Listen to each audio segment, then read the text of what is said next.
Don in London, hello. August 13th. My video is all about recovery from addiction to either substance or behaviour or both.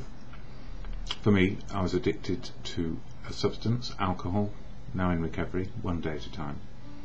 And also to behaviour, one day at a time, in recovery. So, what was the behaviour? Trying to be with the right people, right places, right things, have the right things, do the right things. So it was a complete package, if you like. Drink was always a part of my life from a very, very early age. Not only me drinking it, but also seeing other people drink it too. Feel happy, merry, sad, awful. Drink seemed to play a big part in my life. So these days, drink doesn't play a big part in my life, except I talk about it and talk about recovery. One day at a time. That's all it is, to be in recovery one day at a time. And then if we are fortunate, we start to build a bit of sober time, living sober, no longer tortured by the need, want and absolute imperative of addiction. So how does this happen? Well, I tried it on my own for a long time, tried to use my willpower, and for some reason, I don't know quite why, willpower failed me. And somebody just sent me an article about what it is that makes an addict, and also makes an addict successful at different parts of life. Well, maybe it's something to do with a singularity of purpose around trying to demonstrate and prove our worth, not only to other people but to ourselves as well, and to feel good about life and feel happy about life. All I know is the torture that comes with overindulging in one single endeavour in life, be it drink or behaviour, leads to an unbalanced way of looking at the world. And if we are addicted to a particular substance or behaviour, it may make us extremely successful in some elements of living, but completely useless in other parts of living. There is no balance anymore. We are one-directional beings, either to drink or behave in a certain way. So what helps me these days is knowing I could not do it on my own, and I cannot remain sober on my own, because left to my own devices I would probably go back to an old way of behaving, either in my attitudes or in my behaviour. In other words, I'm better off getting help on a daily basis from people who know what it's like to be an addict or an alcoholic and what to do about it. So I had to learn the hard way, and I guess we all do, because nobody believes it's going to happen to them.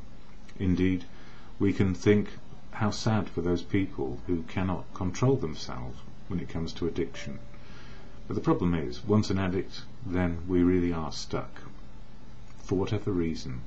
And there can be 1,001 reasons, and I go to get help from people who have got 1,001 reasons why they found themselves in addiction or being an alcoholic, and now find that it's better to behave and learn a different way of living, a life with balance, where all attitudes and all behaviours have their place, all feelings have their place, all thinking has a place in what we do. And we keep on learning the best way to live, in a sort of balance, one day at a time. So where did I learn all this? Well, the most reluctant person probably to go to a fellowship, I thought at the time, until I found that every person who ever went to a fellowship which is there to help a person recover and stay in recovery, or just be in recovery, depending on how you want to view it, is, for me, my substance, alcohol. I'm in Alcoholics Anonymous, and if it was something else I would go to that fellowship instead. So if it was drugs, I would go to Narcotics Anonymous. If it was a particular drug with a particular fellowship for it, I would go there, simply to find out how to live and learn life again, how to get balance, how to feel okay about today. So Alcoholics Anonymous has played an enormous part in my recovery, so I may live well one day at a time, and be with people, whether they're in recovery, or just simply normal people, whatever normal is. I don't even know what that is sometimes. But I don't speak for any fellowship, and I don't speak for people who are in fellowship, and nor do I speak for the fellowship of Alcoholics Anonymous. But I do share about how fellowships work for me. So I never represent anyone or anything other than my own view on how recovery is going. I don't want to, I need not, because people share about their recovery where it's pertinent for them to do so, where it works for them, where they need to share about what is going on and how life can improve, or just stay the same because it's good, or not stay the same because it's bad. So what does AA do for me? Well, on this little card is the AA Preamble, available at any good fellowship meeting if they've got enough money to pay for literature. And I also share from the Daily Reflections, this book, as well as my own reflections over the years of what it's like to be in recovery. And often the question of anonymity comes up. Why are these fellowships so rooted in anonymity? Well, I see there are two good reasons. One, we need a safe place which is sacrosanct to develop our understanding of what we are and who we are and where we're going. So the confidentiality one would anticipate from a doctor or a counsellor or a psychiatrist or a priest, somewhere to share the burden of the horror or the good stuff that's going on inside us. So anonymity affords the luxury and sanctuary to find out the truth of who we are. And in the olden days of when these fellowships first started, there were great stigmas attached to the mental condition of addiction. But as we have found in recent times, because so many people are prone to addiction, if you keep on doing the same thing over and over again, something's going to stick, and often we can't get out of the malady. And I couldn't, because I became a 24/7 drinker in the end. No outlook on life at all, except please, I just don't want to wake up anymore. And I like my park bench because nobody's going to trouble me on it. Or I like living where nobody can find me because no one's going to get on my case, and keep on drinking, and hopefully I will die a painless death.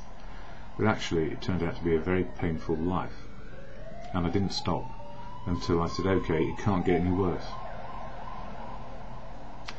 A police car with its siren going there. I just hope it's not more riots in London. It's early on a Saturday morning, so I doubt that there are riots going on. But the fellowship preamble is on this, and this is how it reads. This is what made me stick around for a couple of days at least, enough to taunt people who went to start with, and then to say, well, actually they're sober and I'm not. So this is the AA preamble, and the fellowships all have a preamble like this if you go to a meeting. And meetings are where you meet lots of people who are simply achieving sobriety one day at a time, or trying to achieve sobriety one day at a time. It's a 24-hour program.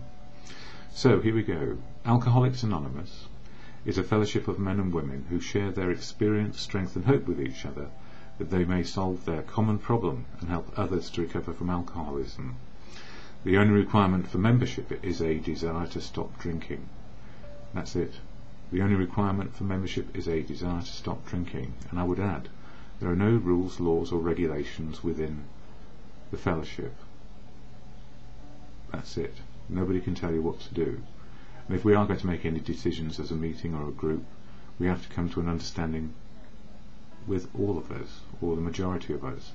So every single voice in AA counts, whether we're just sharing about sobriety or whether we're casting a vote for how our meeting or our group works. That's as high as the hierarchy goes in the fellowship. Everything is done in a way which helps keep people sober.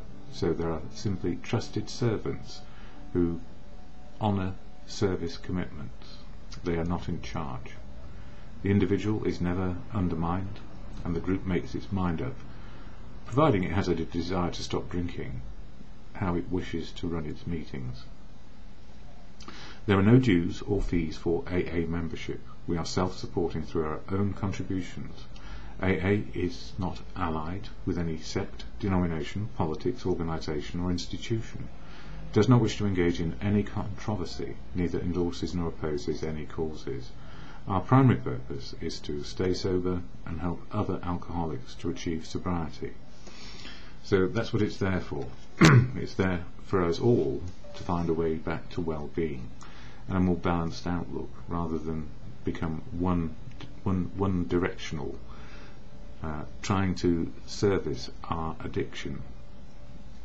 So there are 12 steps or 12 principles that we learn in fellowship, how to live well with the 12 principles of living, and it's all included on this little card here. Excuse me. On one side it's got the 12 steps, and on the other side it's got the 12 traditions.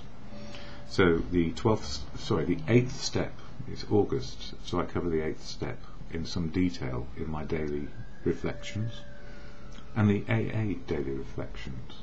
And it's all about made a list of all persons we had harmed and became willing to make amends to them all.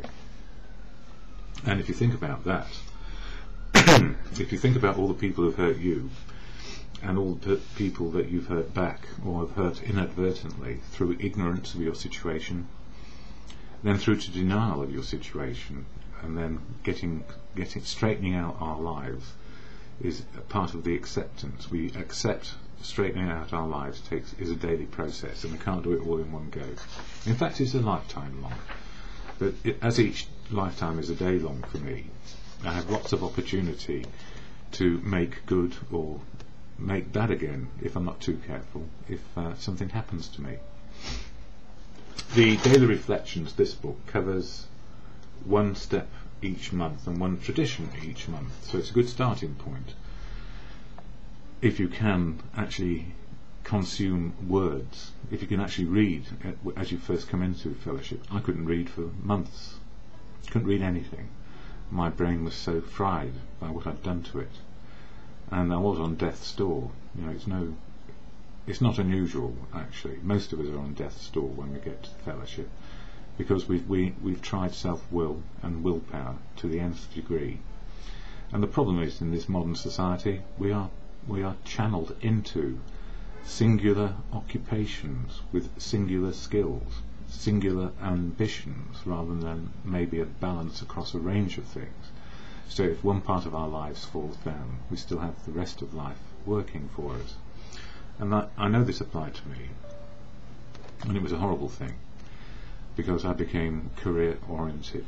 My ambition was to be the best I could be at whatever I was doing, and I tried more than one thing, and as I got near the top I would peel off and try something new, because more of the same was coming. But that just did for me in the end. It simply made me use alcohol as a fix to fix the emptiness which only being one directional gives you. If you've only got one thing going for you and it feels wrong, it feels more of the same, you might well say to yourself, well, life ain't worth living. Life isn't worth living because there's no balance in it. But we only know that when we get to the deep end, if you like, and we're drowning. So the AA Daily Reflection today from the AA book, Daily Reflections, is all about step 8, a clean sweep. Yeah, August 13th, a clean sweep. And third, having thus cleared away the debris of the past, we consider how, with our newfound knowledge of ourselves, we may develop the best possible relations with every human being we know. And that comes from the 12 steps and 12 traditions. And you'll find the step 8 reading on one of my other videos. As I faced the 8th step, making a list of amends, and be willing to make them all, it's the list and being willing, that's all we're getting to. We're not making them yet. Everything was required for successful completion of the previous 7 steps came together, everything that was required for successful completion of the previous 7 steps came together. Courage, honesty, sincerity, willingness and thoroughness. I could not muster the strength required for this task at the beginning, which is why this step reads, became willing. So it's not I am willing and I will do it. It is becoming willing to make amends, and that's what's important, being willing. I need to develop the courage to begin, the honesty to see where I was going, where I was wrong, a sincere desire to set things right, thoroughness in making a list, and willingness to take the risks required for true humility. With the help of my higher power in developing these virtues, I completed this step and continued to move forward in my quest for spiritual growth. And in my own, just my own understanding of what is spiritual growth, it's the continued ability to cope with reality.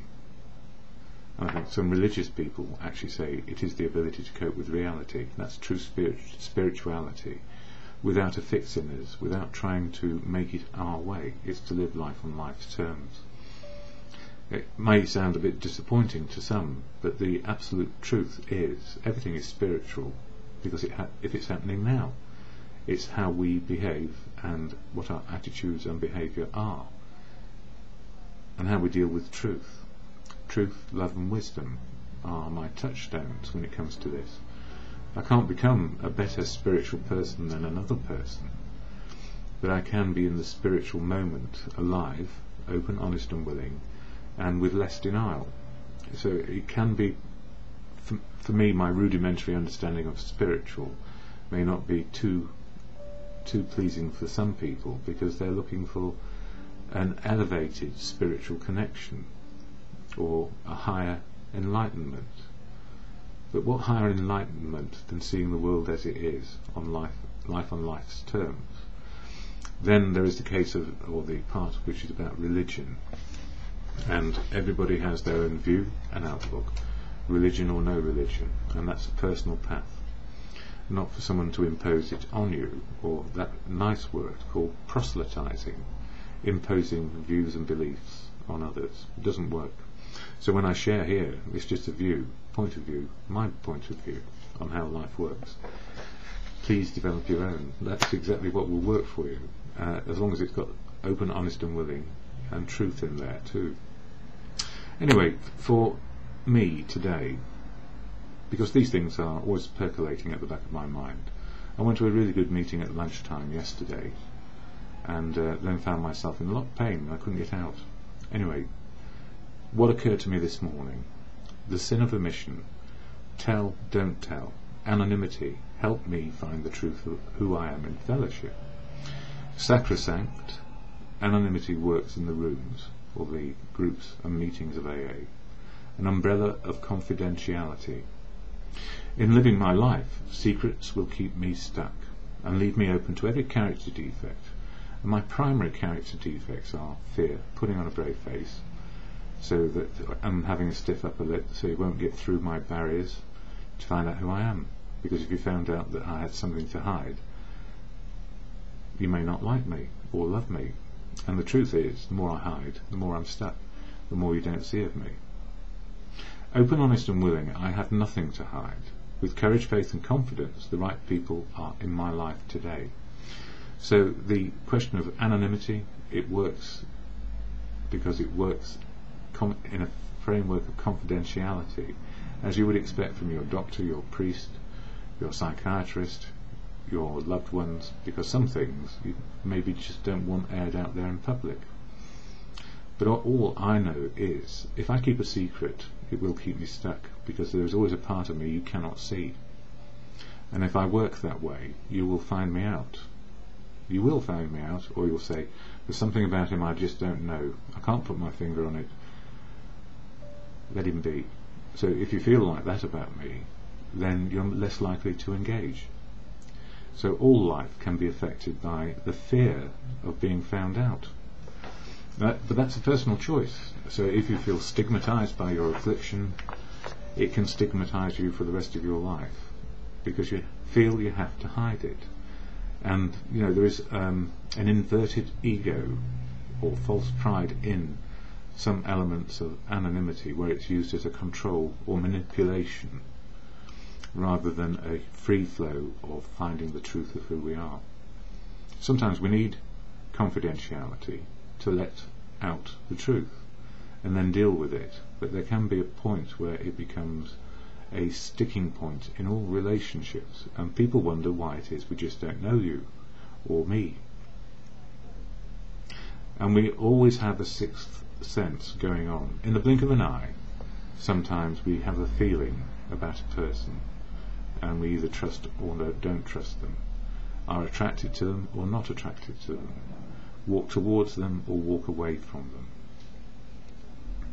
So that was one part of my thinking and feeling this morning. It started with my feelings, and then I thought about it and came up with that.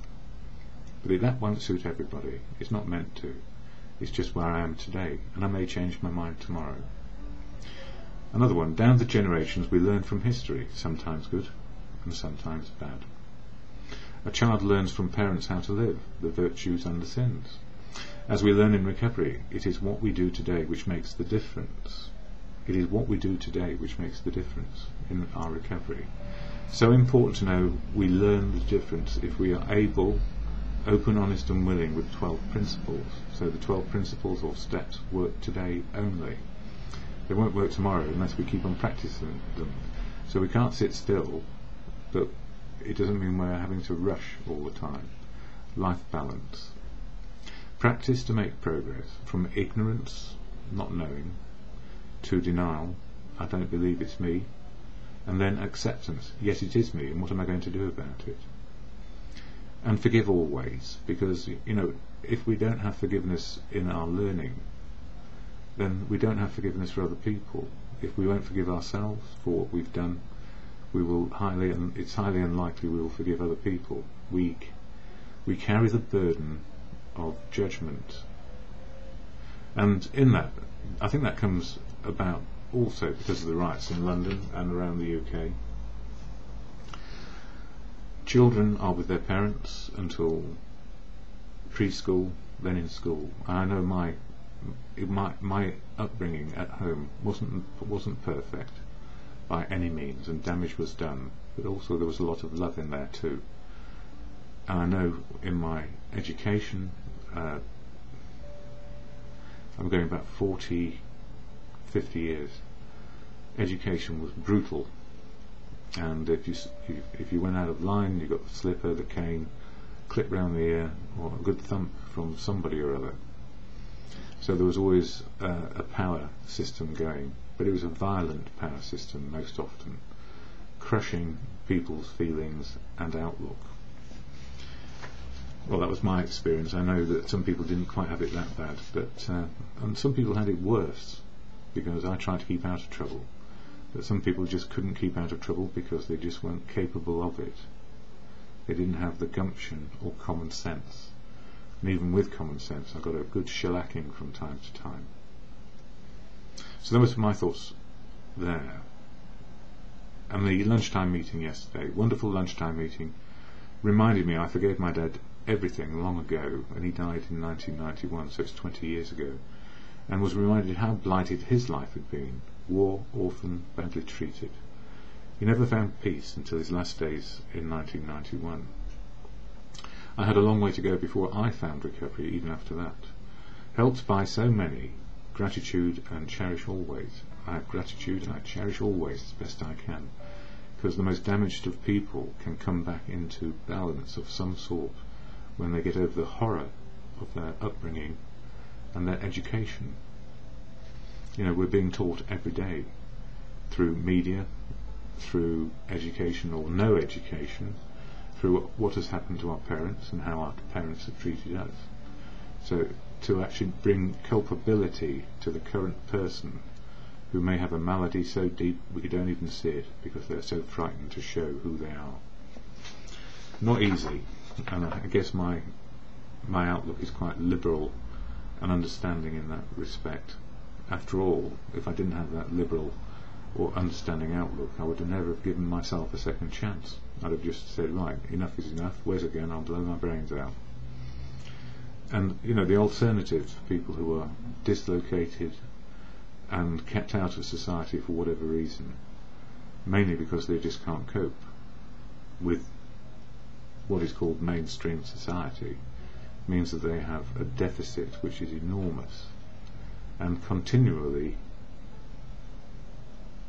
made so over and over again, because once on the outside, how hard is it to get back in? Ask any alcoholic who goes out for a relapse, how hard is it to get back into the middle of the bed, as we call it, where we're trying to live to the 12 steps, principles, and trying to live an open, honest, willing life. So 95% of addicts fail, according to statistics which are bandied about. So 95% of those people who are outcast in society are going to find it equally difficult, because their learned behaviours are as entrenched as any addicts might well be.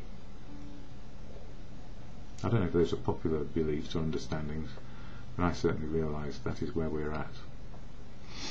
Anyway, from previous years, August 2008 to August 2010, a clean sweep from our fearless moral inventory in step 4, that's our life story of the good and bad of us, and then in 8 and 9, step 8, making the list and being willing, step 9, making amends where we can without causing harm, but trying for restitution and trying to do our best to put right what we have made wrong.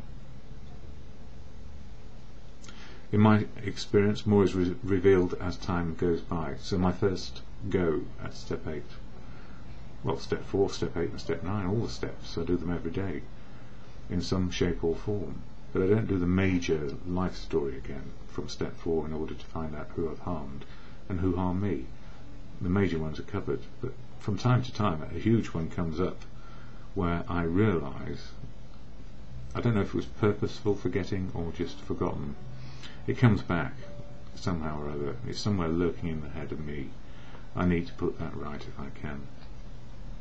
So I learn every day, and yeah, sometimes it is a clean sweep for people, but in my experience more is revealed as time goes by, and my wisdom to make amends is tempered with a growing wisdom of today. So as I learn more, I realise more is out there to do in the current life, and maybe from past experiences some things still need restitution and amends. And a clean sweep is not just for today, it is for every day with step 10, so it'll be part of the maintenance steps as we go to step 10, 11 and 12. Living in the now, in recovery, we learn the difference between natural feelings and welcome reactions, and the need to consider our response to events and experiences. So as we get more into open, honest and willing, our feelings take on a natural level. They fit the experience we're having, rather than some of the learned reactions. If someone was to look at you in a funny way, this is for some people, they would come over and start a fight, or confront, or run away. Learned behaviour. So, you know, a more natural set of feelings leads to a more natural balance, where my feelings fit the experience I'm having on a daily basis. And my wisdom and self-will run right? It can be, and hopefully less so in the moment. Less harm done to you or me. Acceptance is today. Acceptance of life on life's terms. But I didn't get to where I am overnight. I mean, intellectually I could read the books of the fellowship and read any books to do with self-help and read any philosophy and pretty much make sense of it intellectually.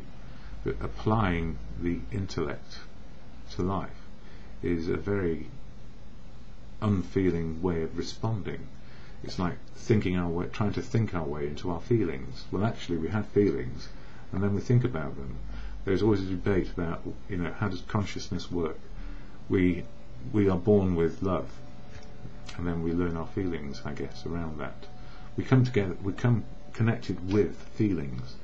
Love seems to be what starts the whole ball rolling for us humans, and probably for I don't know what other species on the planet. So, enough rambling for me. I'm learning a day at a time to be open, honest and willing to change my attitude and behaviour. Those are the things I can do. I can't change your attitude and behaviour. It's not my place, and it's not for me to impose my views or opinions on you. But fellowship is helping me daily make up my mind. I say to myself, how am I feeling about this? If the answer is good, yes, let's go. If I don't feel right about it, I say no. And then I think about it. A yes requires some thinking after the event of the feeling yes is right or feeling no is right.